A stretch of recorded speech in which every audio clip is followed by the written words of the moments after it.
प्राचीन पत्र प्रस्तुत करवार लगी से उद्देश्य रे दुईटा कविता लिखाई छे यदि भूलभाल के हले क्षमा देबे पहला कविता आजिरा आह्वान सारा गाइजर एक आह्वान शिशुर उन्नति शिशु कल्याण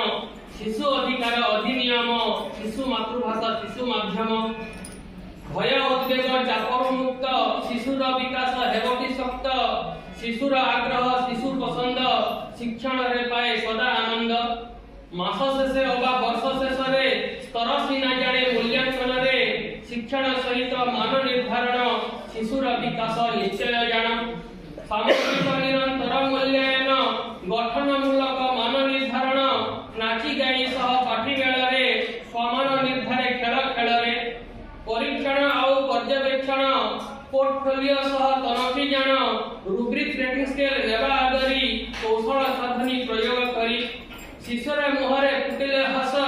देश समाजर बढ़िवा जस शिशुर मुहरे फुटिले हस देश समाजर बढ़िवा जस तार शीर्षक थिला आजिर आह्वान।